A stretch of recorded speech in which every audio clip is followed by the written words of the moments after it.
우리에게 주시는 말씀 보겠습니다. 오늘 우리에게 주시는 말씀은 마태복음 11장 16절부터 19절 말씀 보겠습니다. 마태복음 11장 16절부터 19절까지의 말씀입니다. 우리 한 절씩 교독하겠습니다. 이 세대를 무엇으로 비유할까? 비유하건대 아이들이 장터에 앉아 제 동물을 불러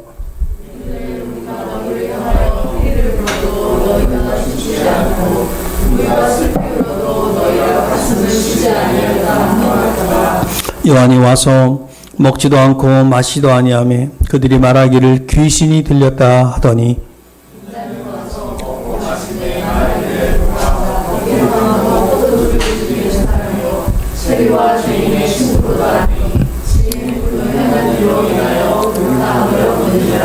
아멘. 오늘 이 말씀 가지고 불신앙의 시대라는 제목으로 하나님 말씀 보도록 하겠습니다. 불신앙의 시대라는 제목으로 하나님 말씀 보도록 하겠습니다. 우리가 지난 시간에 구약의 시대가 선지자와 율법의 시대가 누구까지라고 했어요? 요한까지라고 했습니다. 세례 요한까지가 바로 구약이다라고 이야기했습니다. 그리고 성경에서 구약에서 예언했던 메시아가 이 땅에 왔다. 그게 누구예요? 예수님이십니다. 그래서 율법의 시대는 끝이 나고 복음의 시대가 임한 것입니다. 그래서 세례요한과 예수님은 어떻게 외쳤어요? 회개하라. 천국이 가까이 왔다. 할렐루야. 여러분, 우리는 복음의 시대에 사는 거예요. 아멘입니까? 그러면 우리가 아직도 기회가 있고 아직도 우리에게는 하나님의 은혜가 있는 것임을 믿으시길 바랍니다. 이렇게 회개하라. 천국이 가까이 왔다라고 세례요한도 외치고 있고 예수님도 외치고 있는데 사람들이 반응이 어땠다고 했어요? 오늘 말씀의 본문이에요. 사람들의 반응이 오늘 본문에 보니까 우리 말씀을 다시 한번 읽어볼게요. 16절, 17절 말씀입니다. 우리 한번 크게 읽어보겠습니다. 시작.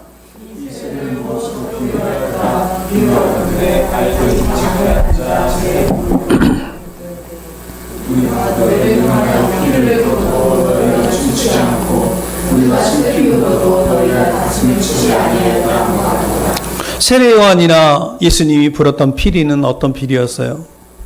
복음의 기쁜 소식의 피리였습니다.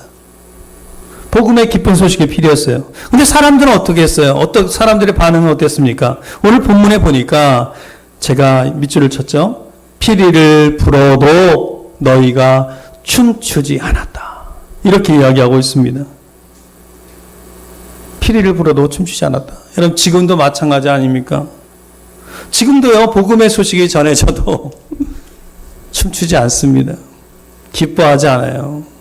반응이 없습니다. 관심이 없어요. 시집가고 장가가는 일, 먹고 사는 일에 바빠서 관심이 없습니다. 이 땅의 만족이 우선이지 영원한 하나님 나라의 삶은 관심이 없는 게 많은 사람들의 일상입니다. 근데 이스라엘 백성들이 언제 피리 불었어요? 성경에 보니까 이스라엘 백성들의 관습이 있는데 이스라엘 백성들은요, 기쁜 일이 있을 때 피리를 불었어요. 기쁜 일이 있을 때. 한 가지 예를 들어서 제가 말씀을 찾아왔는데 솔로몬 왕이 누구의 뒤를 이었어요? 다윗의 뒤를 이었어요. 즉위식을 할 때 본문을 보니까 열왕기상 1장 39절을 보니까 이제 즉위식을 하는 그런 장면입니다. 제사장이 나타나요. 사독이 성막 가운데서, 성막 아시죠? 거기서 뿔을 가져다가 거기다 기름, 이 기름은 어떤 기름이었을 것 같아요? 올리브겠죠? 그 기름을 불고 부은이 이에 뿔나팔을 불고, 여기 보니까 뭘 불었대요? 나팔을 불고. 사람들이 솔로몬 왕은 만세수로 없어서 하니라 이렇게 얘기하니까 모든 백성이 따라 올라와서 뭐를 불었대요? 피리를 불며 크게 즐거워함으로 이렇게 하고 있습니다. 그러니까 피리는 어떤 때 불었냐면 기쁜 소식이 있을 때 부는 거예요. 기쁜 소식이 있을 때. 그러니까 잔치의 자리에서 피리를 부는 거예요. 그러니까 오늘 본문에서 보면 피리를 불어도 춤추지 않았다라는 것은 세례 요한이나 예수님이나 이 피리를 불어도 기쁨의 소식을 전해도 그들이 기뻐하지 않았다라는 거예요. 여러분, 춤은 언제 춰요? 춤 언제 추십니까? 슬퍼도 춰, 춤은. 그죠? 슬퍼도 추지만, 언제 더 많이 춰요? 춤 춰보신 분. 예전에 우리 어머니, 우리 아버님, 회갑잔치를 했는데, 회갑잔치를 저 군대에 있을 때 했어요. 난 처음 봤어요. 회갑잔치를 그렇게 하는 걸. 시골에 자랐지만, 뭐 보긴 봤지만 남의 일이니까 별로 관심이 없잖아요. 어렸을 때는요. 근데 회갑잔치를 하는데 뭐 사람들이 저한테 춤을 추래요. 기쁠 때. 얼마나 어색했던지 지금도 그 생각이 납니다. 그때 저희 아내랑 결혼을 안 했을 텐데, 아내가 왔어요. 그때. 회갑잔치에 시골에 왔어요. 그때 이제 교제하고 있었기 때문에 미리 온 거죠. 그때 기억이 납니다. 어머니를 등에 업고 춤을 추었던 기억도 나고. 언제 춤을 춰요? 기쁠 때 춤을 추는 거예요. 그죠? 그 메시아가 오시면 어떤 일이 벌어진다고 이야기했어요. 이사야 61장에 보면은 이런 말씀이 있어요. 메시아가 오시면, 제가 밑줄을 쳐놨는데, 슬픈 자를 위로하고 슬퍼하는 자에게 화관을 주어서, 화관이 뭔지 아시죠? 꽃으로 만든 관을 주어서 그 죄를 대신하고, 기쁨의 기름으로 그 슬픔을 대신하고, 찬송의 옷으로 그 근심을 대신한다라고. 그러니까 메시아가 오시면 슬픔을 다 걷어가는 거예요. 아멘입니까? 할렐루야? 슬픔을 다 걷어가는 거예요.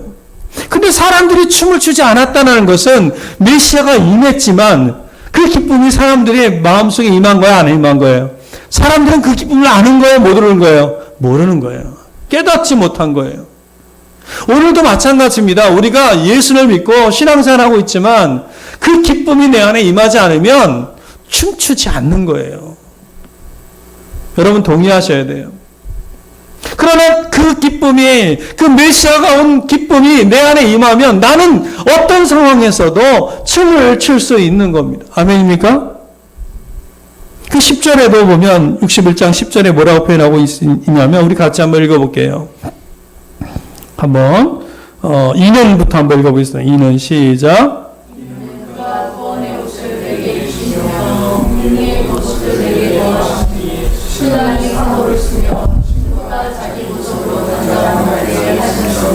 크게 기뻐하고 즐거워하고, 그리고 그 신랑이 오시면 그가 구원의 옷을 입히는데 신랑이 삼호를 쓰고 신부가 자기 보석으로 단장함 같이 했다. 그 분위기가 어때요? 그 잔치의 분위기가 어때요? 기쁜 거예요. 그러니까 신랑 되시는 예수님이 오셔서 한 일이 무엇이냐면, 신부로서 자기 백성을 신부로서 삼아주신 거예요. 우리는 누구예요? 예수님의 신부예요. 아멘입니까? 그 신랑이, 유대인의 관습을 예전에도 한번 얘기했지만, 신랑은 결혼식 전에 그 신부를 데리러 오는데 갔다가 데리러 와요, 다시. 그 말을 지금 우리가 예수님이 다시 오셨다가, 초림에 오셨다가 가셨다가 우리를 데리러 오시는 그 상황에 있는 거예요. 우리는 신부로서 누굴 기다리는 거예요? 신랑을 기다리는 거예요. 근데 이 신부로 삼을 때 하는 일이 뭐냐면, 신부의 머리에 뭐를 씌워주는 거예요? 화관을 씌워주는 거예요. 그러니까 신부가 화관을 썼을 때 신부의 얼굴에는 뭐가 있어요? 기쁨이 있는 거예요. 아멘입니까? 이 모습이 어떤 모습이냐면 혼인잔치라고 있는 모습이에요. 그래서 이 혼인잔치의 모습이 어떤 모습이냐면 구원의 잔치인 거예요. 구원의 잔치. 기쁨의 잔치인 것을 여러분 믿으시기를 바랍니다. 그래서 자신의 백성에 임했던 그런 사망, 그리고 어두움, 그리고 그 영원한 사망을 멸해주시고 눈물을 씻겨주시고 기쁜 춤을 추게 하는 그 연희를 즐기는 것입니다. 여러분 아멘입니까? 그 피리를 불어주시는 거예요. 그래서 예수님이 이 땅에 오셔서 공생애를 하실 때 가장 먼저 한 일이 뭔지 아세요? 어디에 참여했어요? 여러분 아시죠? 요한복음에 보면 나와요. 요한복음에. 어디에 참여했어요? 혼인잔치, 가나의 혼인잔치에 참여했어요. 예수님이 가장 먼저 하신 일이 뭐냐면 가나의 혼인잔치에 참여하셔서 그 자리에 함께 했어요. 혼인잔치는 여러분 기쁨의 잔치인 것입니다. 죄를 씻는 잔치인 거예요.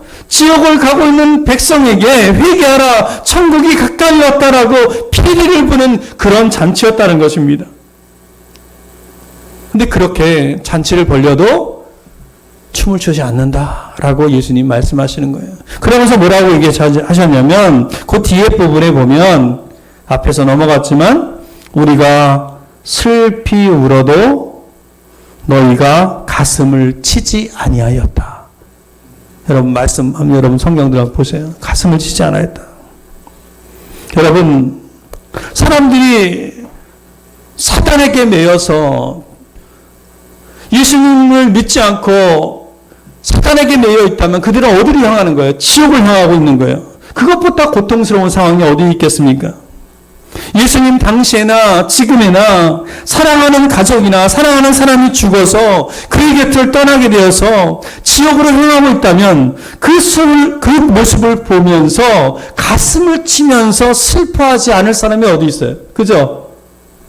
근데 이스라엘 백성들을 하나님께서 자기 자녀 삼으셨거든요. 그래서 그들을 구원하시고자 이 하나님께서는 그들에게 뭐를 보냈어요? 선지자들을 무수히 많이 보냈어요. 그죠? 지난주에도 얘기했어요. 선지자들 무수히 많이 보내가지고 그들을 구원하려고 했습니다. 그러나 그들은 돌이켰어요? 안 돌이켰어요? 돌이키지 않았어요.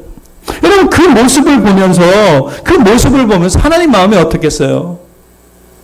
하나님 마음이 어떻겠어요? 그들이 그 무수한 이스라엘 백성들이 다 어디로 가는 거예요? 다 지옥을 향해서 가는 겁니다. 그들은 다 그 지옥을 향해서 걸어가고 있는데 그들은 깨닫지 못하고 그렇게 걸어가고 있는데 그 모습을 보시면서 하나님 마음이 어떻겠어요? 어떠하겠습니까? 예레미야 14장을 보면 이스라엘 백성들이 바벨론에 끌려가는 그 장면이 나와요. 그 장면을 보면은 하나님의 마음을 잘 표현하고 있어요. 우리 한번 읽어볼게요. 예레미야 14장 말씀입니다. 예레미야 14장 17절부터 18절 말씀인데 조금 길긴 하지만 우리 크게 한번 읽어보겠습니다. 시작.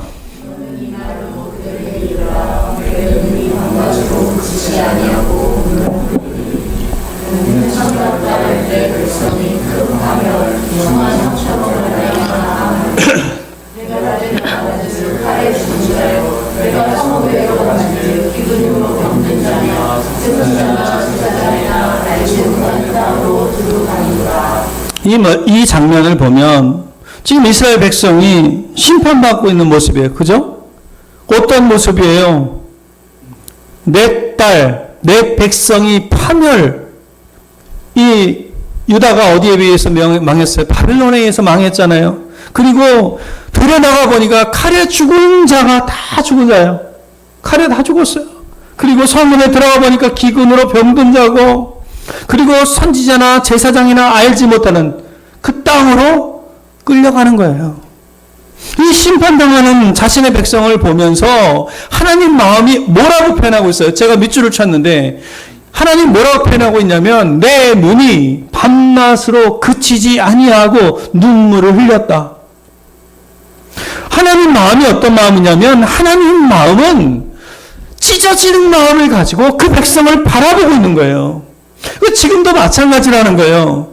주님은 지금도 우리를 위해서 울면서 중보기도 하고 계심을 여러분 믿으시길 바랍니다.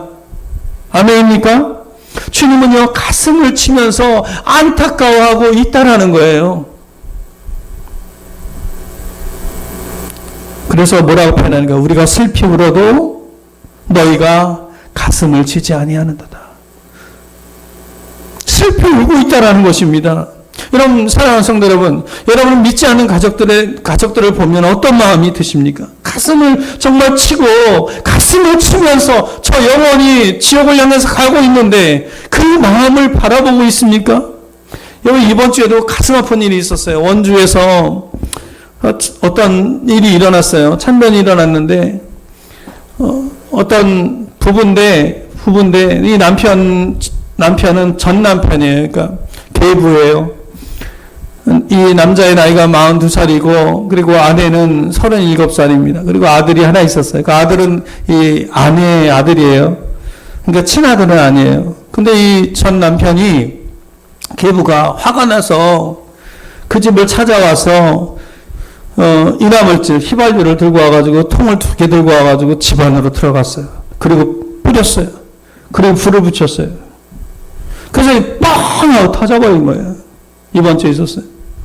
그래서 이제 소방서에 신고가 들어오고 소방관이 갔는데 문을 탁 여는 순간 6층이었거든요.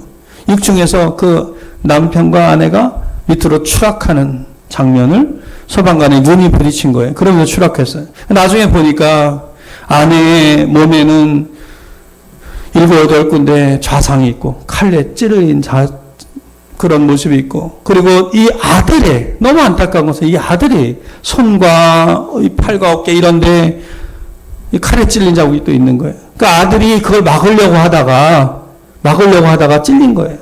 아마도 어쩌면 이 모습을 어머니가 봤을지도 몰라요. 너무 엄청난 일이죠. 그죠? 이번 주에 원주에서 있었어요. 여러분, 내 아들이, 내 아이가 칼에 찔려서 죽어가고 있다면 그 마음이, 그 어머니의 마음이 어떤 마음이 들겠습니까? 지금 하나님의 모습은 자신의 백성이 지옥에서 고통받고 있는 모습을 보시고 밤낮으로 울고 있는 모습이라는 것입니다. 하나님 모습이 그 모습이라는 거예요. 그래서 우리가 슬피 울어라고 하는 표현은 그런 표현인 거예요. 지옥을 향해서 걸어가서 그 끝에 엄청난 고통이 기다리는 것을 알지 못하고 가고 있는 그 이스라엘 백성들을 바라보시고 하나님은 울고 계시고 지금도 마찬가지라는 것이에요. 수많은 선지자들을 보냈지만 그들은 슬퍼하지 않고 어찌할꼬 하면서 돌아오지 않았다라고 지금 주님이 말씀하고 있는 거예요. 지금 그런 장면이라는 것입니다. 지금도 마찬가지라는 것입니다. 그러면서 이어가면서 뭐라고 하냐면 본문 18절에 보면 뭐라고 표현하고 있어요. 우리 한번 읽어보겠습니다. 18절 말씀만 읽어볼게요. 시작.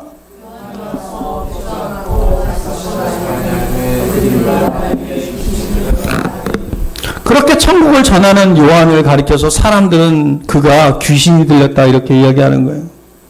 그가 왜 귀신 들렸어요? 귀신 들린 사람 먹지도 않고 들지도 않고 그렇잖아요. 그죠? 그렇잖아요. 근데 요한이 그렇다라는 거예요. 그걸 잘 모르고 하는 얘기죠. 왜 그렇습니까? 요한이 먹지도 않고 마시지도 않았던 이유는 무엇이었어요? 천사의 예언 때문이었어요. 누가복음 1장에 보면 천사가 찾아와서 그의 아버지 사가랴에게 한 이야기가 있어요. 이제 내 아내 엘리사벳이 아들을 낳을 텐데 그 이름을 요한이라 하고, 그리고 그가 여기 밑에 저 세 줄부터 보면 이는 그가 주 앞에 큰 자가 되며 포도주나 독관술을 마시지 아니하며 모태로부터 성령의 충만함을 받아 이렇게 예언하고 있습니다. 그러니까 이 요한은 나시린이었어요. 나시린은 어떤 사람이었어요? 성막에서 제사장을 도와서 일손이 부족할 때 백성 중에서 뽑혀서 구별돼서 그 성막의 일을 돕는 사람이 나시린이었거든요. 요한은 그런 일을 하는 건데 사람들은 그것도 모르고 귀신 들렸다 라고 비판하는 거예요. 요한은 하나님의 일을 하기 위해서 세움을 받았는데 사람들은 오해하고 있는 거예요. 그 사람이, 그리스도인들은 하나님, 그 세상 사람들을 보기에 충분히 오해할 수 있는 요소들이 너무나 많은 거예요. 그리고 주님을 향해서는 그 사람들이 뭐라고 이야기했냐면, 다시 한번 볼게요. 주님을 향해서 19절 말씀입니다. 같이 한번 읽어보겠습니다. 시작.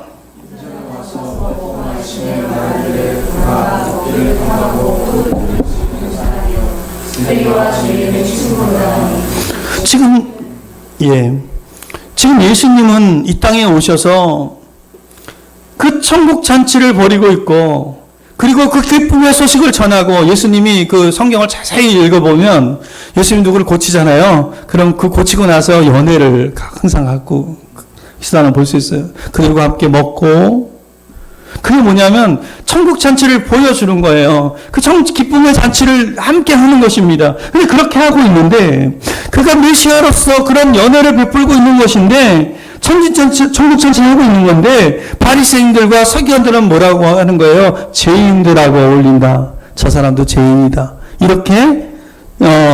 이렇게 죄인의 친구로라 이렇게 이야기하는 거예요.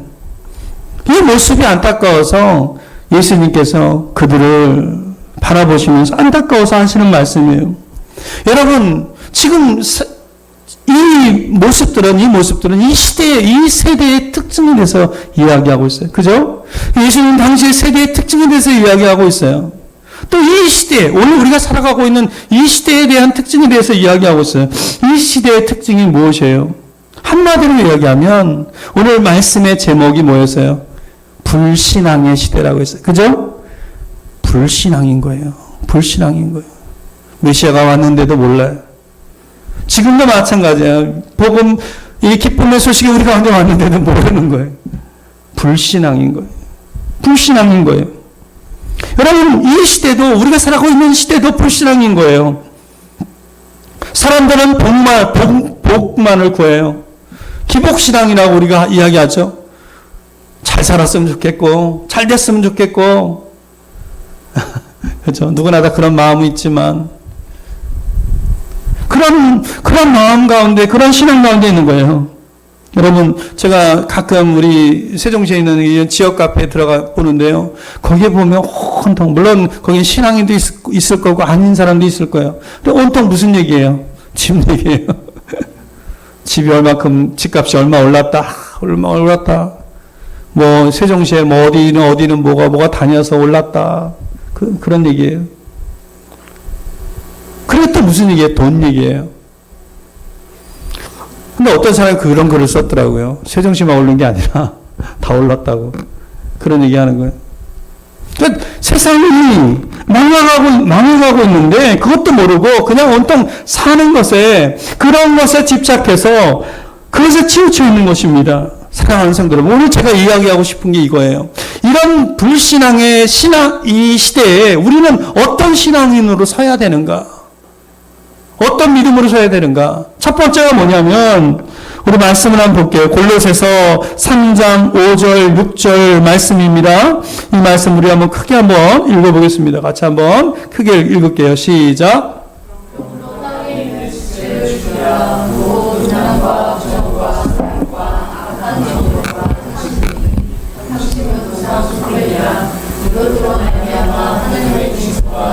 하나님의 진노는 언제 임하냐면 우상 숭배를 할 때 임하는 거예요. 그러니까 우리가 어떤 신앙으로 서야 되냐면 분명한 신앙으로 서야 되는 거예요. 분명한 신앙이라는 건 무엇입니까? 우상을 숭배하지 않는 것입니다. 그러니까 하나님보다 더 사랑하면 내 배를 신으로 삼으면 그게 우상인 거예요. 성경에 보면 나와요. 내 배를 신으로 삼는 거. 그게 우상인 거예요. 여러분, 사랑하는 성도 여러분, 여관에서 하룻밤 자면서 도배하고 냉장고 사고 뭐 김치 냉장고 사고 또 TV 사는 사람 없듯이, 여러분 일시적 이 세상에 살면서 세상 일에 마음에 치우쳐서 큰 것 가지려 하고 더 큰 것에 욕심을 정신이 팔려서 정말 살아가고 있다면 예수님의 재림을 놓치는 그런 어리석은 자가 될 수 있음을 여러분 아셔야 됩니다. 그러므로 우리는 어떤 신앙이 되어야 돼요? 분명한 신앙을 갖고 우상 숭배하지 말고 주님 바라보는 그런 신앙이 되어야 돼요. 내 신앙도 마찬가지예요. 목사님이나 그런 어떤 말씀을 잘 전하는 사람에게 의존해서는 안 되는 거예요. 그건 그분의 신앙인 거예요. 누구의 신앙이 되어야 돼요? 내 신앙이 되어야 되는 거예요. 아멘입니까? 제가 오늘도 광고 시간에 말씀드렸지만 말씀 보고 기도하는 것은 내가 하는 거예요. 아멘입니까? 그래서 하나님 메시지를 내가 들어야 되는 거예요. 우리는 그런 믿음이 필요한 거예요. 그런 믿음이 우리에게 필요한 거예요. 하나님 뭐라고 말씀하셨냐면 히브리서 11장 6절에 보면 믿음이 없이는 하나님을 기쁘시게 하지 못하나니 하나님께 나아가는 자는 반드시 그가 계신 것과 또한 그가 자기를 찾는 자들에게 상 주시는 이심을 믿어야 할지니라. 아멘입니까? 그가 계심을 믿고 하나님 앞에 나아가야 돼요. 두 번째는 뭐냐면 우리가 우리의 믿음을 점검해 봐야 돼요. 우리의 믿음을 말씀에 비춰서 우리 자신이 온전한가 우리를 점검해 봐야 돼요. 우리 고린도 후서 13장 5절 말씀 한번 볼게요. 한번 같이 크게 읽겠습니다. 시작.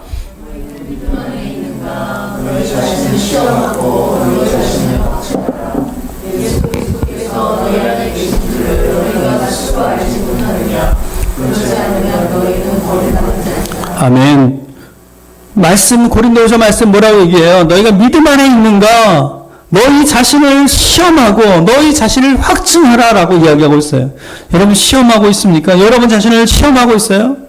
그리고 확증하고 있습니까? 그게 없다면 버림받은 자라고 얘기하는 거예요.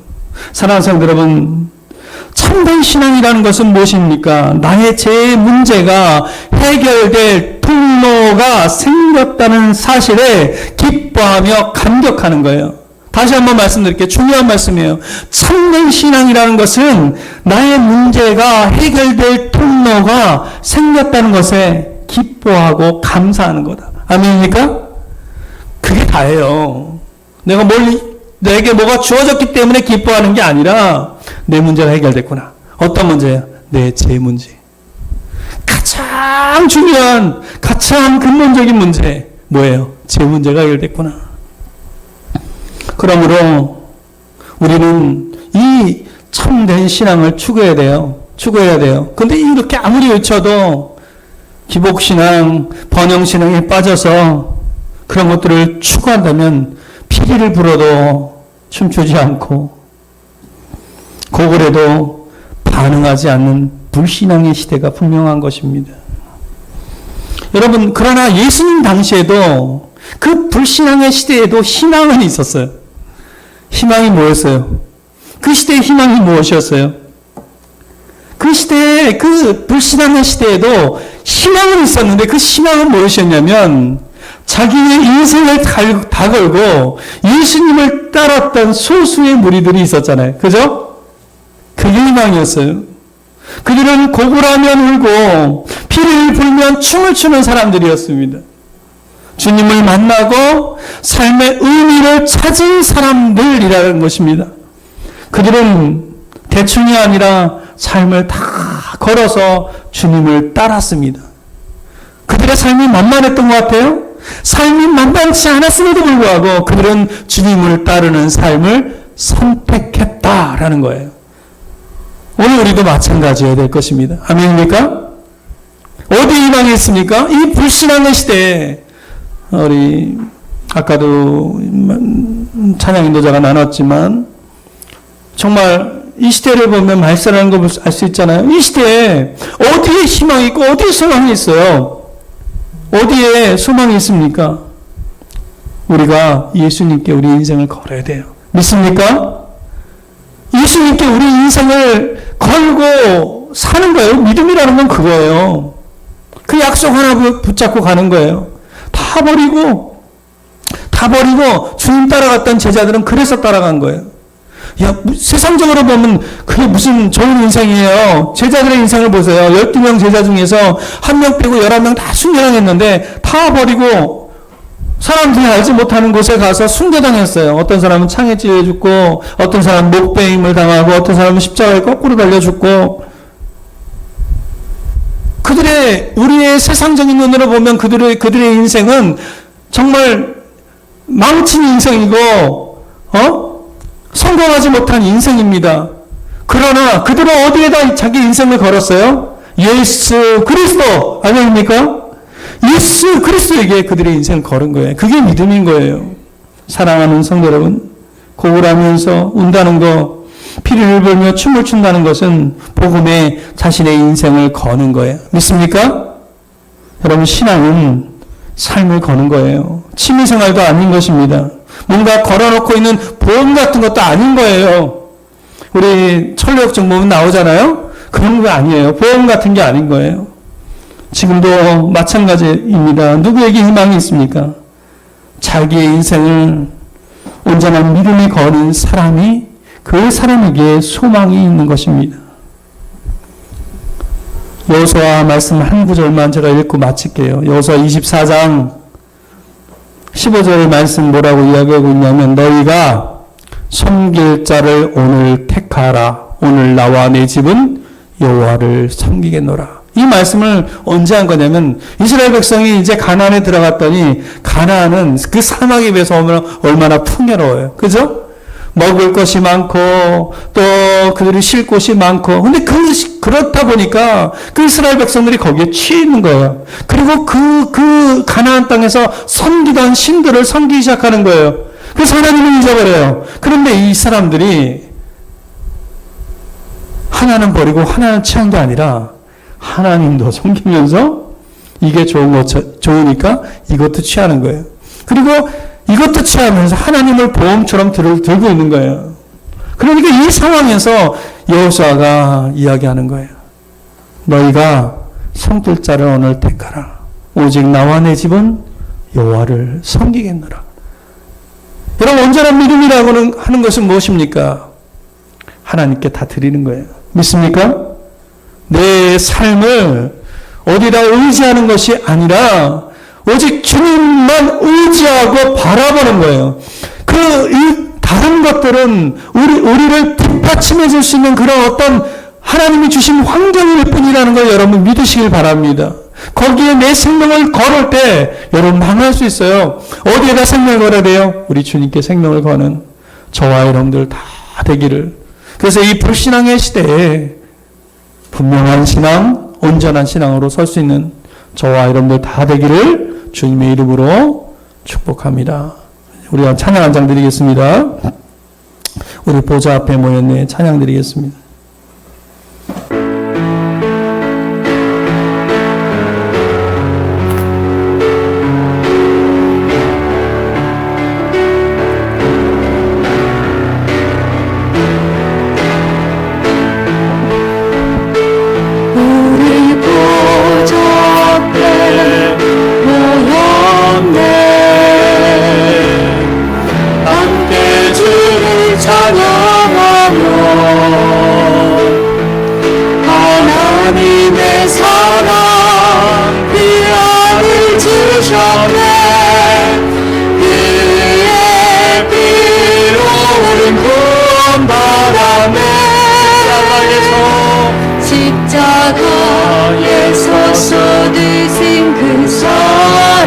강같이 온 땅에 흘러 각 나라와 족속 백성 만원에서 구원받고 주 경배드리네. 구원하시니 보좌에 앉으신 너희 하나님과 어린 양께 있도다. 구원하시니 보좌에 앉으신 우리 하나님과 어린 양께 구원하시니 구원하시니 보좌에 앉으신 우리 하나님과 어린 양께 있도다. 구원하시니 보좌에 앉으신 우리 하나님과 어린 양께 있도다. 우리 이 시간을 한번 같이 기도하기 원합니다. 기도할 때 주님, 우리가 복음에 민감하게 있어서 주님이 우리를 위해서 기쁨의 소식, 복음의 소식을 우리에게 전해주셨는데 우리가 춤추지도 않고 슬퍼하지도 않고 우리는 그렇게 살아갑니다. 주님, 온전한 믿음 가운데 설 수 있도록 주의 인도하여 주옵소서. 우리 한번 같이 한번 기도하겠습니다. 기도드리겠습니다. 하나님, 믿음으로 서기를 소망합니다. 아버지, 불신앙의 시대에, 이 어두운 시대에 우리가 서기를 원합니다. 이 땅에 소망이 어디 있습니까? 이 땅에 우리가 붙잡을 것이 무엇입니까? 아버지, 우리가 착각하며 살아가지 않도록 진 도와주시옵소서. 오직 주님만 우리에게 소망 되시고, 오직 주님만 우리의 희망 되시고, 우리의 꿈이 되게 되시고, 우리의 산성이고, 우리의 모든 피할 바위가 된다는 것을 우리가 알게 하시고, 우리의 수치도로 어디에 세워야 할지 우리가 믿음으로 고백할 수 있도록 인도하여 주시옵소서. 우리의 신앙이 분명할 수 있게 하여 주옵소서. 내가 하나님을 섬기고 있는지, 내가 이 세상에 나에게 주어진 어떤 세상의 형상으로 살고 있는지 믿음의 눈으로 볼 수 있게 하시고 분명한 믿음을 가지고 하나님 우리 신앙 세워갈 수 있도록 인도하여 주시옵소서. 세상은 잘 먹고 잘 된다고 그렇게 살아야 한다고 이야기하지만 오늘 우리는 그것이 아니라 주님께서 우리에게 가르치신 것을 깨닫고 설 수 있도록 인도하여 주시옵소서. 영원한 것을 바라볼 수 있게 하시고 주님의 뜻을 바라볼 수 있게 하시고 하나님의 뜻 가운데 거할 수 있게 하시옵소서. 믿음의 눈이 아버지 없을 때 우리 아버지 우리가 바라보지 못할 때는 세상의 것들이 달콤하지만 그러나 하나님 우리가 믿음의 눈으로 바라보며 주의 뜻을 바라볼 때 하나님의 뜻을 바라보고 아버지 우리 인생을 아버지 하나님 나라에 걸 수 있게 하시고 아버지 그때도 희망이 쏟으시고 우리에게 주어진 희망을 먹고 살아가시고 인도하여 주시옵소서. 예수님께서 이 땅에 찾아오셔서 병든 자를 고쳐주시고 영적인 맹인과 벙어리와 또 듣지 못하는 자를 그들의 귀를 열게 하시고 또 그들의 입을 열게 하시고 그들의 눈을 뜨게 하신 것처럼 아버지 깨닫지 못하는 우리 각 심령의 마음마다 하나님께서 우리 눈을 열게 하시고 귀를 열게 하시고 또 하나님 나라를 말할 수 있도록 은혜를 허락하여 주시옵소서. 우리 언제나 믿음 가운데 설 수 있도록 은혜를 허락하여 주시고 하나님 아버지 이 불신앙의 시대에 소망이 없고 희망이 없는 것이 아니라 오직 예수 그리스도가 우리의 소망이심을 알고 우리가 그 주님을 따라갈 수 있는 그런 온전한 믿음 다 될 수 있도록 주님 축복하여 주시옵소서. 지금은 우리 주 예수 그리스도의 은혜와 하나님의 그 크신 사랑하심과 성령의 충만 동행 내주 역사하심이 여기 모인 사랑하는 성도의 삶과 가정과 일터와 교회 위에 영원히 함께하기를 간절히 축원하옵나이다. 아멘.